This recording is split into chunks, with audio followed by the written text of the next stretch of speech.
அடுத்த விஷயம் வெனடஞ்சிட்டு கனவு கண்டம், உடம்பை பார்த்து கொண்டோம். Healthy mind can be found in a healthy பாடி. மூன்றாவது விஷயம் இது என்னது? ஸ்டார்ட் வித் வாய். அப்படியா? ரீடிங். தலை என்ன செய்யணும்? நிறைய நாலேஜ் அண்ட் விஸ்டமோடு இருக்கணும். அறிவும் ஞானமும் அப்படியே என்ன செஞ்சிருக்கணும்? தலை நிறைய இருக்கணும். அதுக்கு என்ன செய்யணும் என்று கண்டா, அறிவையும் ஞானத்தையும் எடுத்துக்கொள்ளக்கூடிய ஆக முக்கியமான விஷயம் எதுன்னு கண்டால் ரீடிங், புத்தகங்கள். Books are the store of knowledge and wisdom. அறிவினதும் ஞானத்தினதும் களஞ்சியம் தான் புத்தகங்கள். இதை யார் ஒருத்தர் வந்து என்ன செய்வார்னு கண்டா பழக்கமாக எடுத்துக்கொள்ளுவாரோ, நீங்க பார்ப்பீங்க டே பை டே அப்படியே ஒரு புதிய ஒரு ஆளாக மாறிக்கொண்டே இருப்பார். ஒரு புக்கை ஒரு மனுஷன் வந்து 2 கிழமையில வாசிப்பார் என்று கண்டால் ஒரு வருஷத்தில் எத்தனை புக் வாசிக்கலாம்? நாங்கள்லாம் ஆர்ட்ஸ் ஃபேக்கல்ட்டி, எங்கள்கிட்ட இந்த கணக்கெல்லாம் கேட்கப்படாது. அப்படியா? கேட்குற விஷயம் எழுந்துச்சுதா? 2 கிழமைக்கு ஒரு புத்தகம் வாசிக்கலாம் என்று கண்டால் ஒரு வருஷத்தில் எத்தனை புக் வாசிக்கலாம்? ஒரு வருஷத்தில் எத்தனை கிழமை இருக்குதுங்க? 52 வீக்ஸ். அது 52 வாரங்கள் இருக்குது. அப்படின்னா 26 புத்தகங்கள் வாசிக்கலாம். ஒரு புத்தகம் சொல்றது என்னன்னா, ஒரு ஸ்காலர் நாலேஜ் அண்ட் விஸ்டத்தை அவ்வளோ புளிஞ்சு எடுத்து போட்டு வச்சிருப்பார். நீங்க 2 கிழமைக்கு ஒரு புத்தகம் வாசிச்சீங்கன்னா ஒரு வருஷத்துல 26 ஸ்காலர்ஸ் புத்தகங்கள் வாசிக்க கிடைக்கும். 26 ஸ்காலர்ஸ் வந்து தலைக்குள்ள உட்கார்ந்து கொண்டாங்கன்னா நீங்க ஆர்டினரியா இருப்பீங்களா? எக்ஸ்ட்ராடினரியா இருப்பீங்களா? எக்ஸ்ட்ராடினரியா இருப்பீங்க. முதலாவது குர்ஆன் வசனம் என்னாண்ட இறங்கிச்சது? எக்ரா. இதுக்கு வாசிப்பீராக என்று சொல்லுவாங்க, அப்படித்தானே? இதுக்கு தப்சீர் செய்ய சொன்னா நான் சொல்லுவேன் என்னண்டா,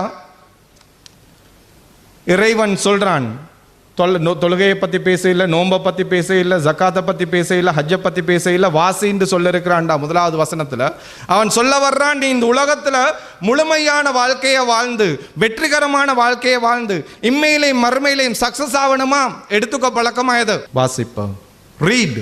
நீங்க வாசிக்கிற நேரம் தெரியும் என்னன்னு, கொஞ்சம் கொஞ்சமாக நீங்க இவால்வ் ஆவீங்க. ஒரு இந்த புத்தகத்தை வாசி முடிச்சிங்களா, இந்த ஓத்தர்கிட்ட இருந்து சில குவாலிட்டிஸ் என்ன செய்யும் எங்களுக்கு அப்படியே ஒட்டிக்கொள்ளும். அப்படி ஒவ்வொரு ஓத்தரும் சொல்ற மெசேஜஸ் எல்லாம் கொஞ்சம் கொஞ்சமாக வர்ற நேரம் நீங்க ஒரு ஸ்காலராக இவால்வ் ஆகுவீங்க.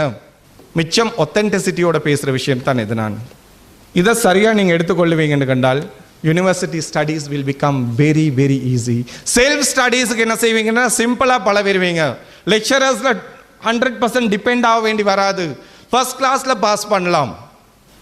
ஏண்டா ஒருத்தர் வாசிச்சு விளங்க ஆரம்பிச்சிட்டாருன்னு கண்டால் நீங்க என்ன செய்ய வேண்டியது இல்லைன்னு கண்டா லெக்சரர்ஸ்ல டோட்டலாக டிபெண்ட் ஆக வேண்டி வராது. எனக்கு ஞாபகம், நாங்கள் ஜெயவர்தன்புரம் யூனிவர்சிட்டியில் இருக்கிற நேரம் எக்கனாமிக்ஸ் லெக்சரர் இருந்தார். அவர்கிட்ட இடையில கேள்விகள் கேட்டால் அவர் சொல்லுவார், பதில் சொல்ல மாட்டார்.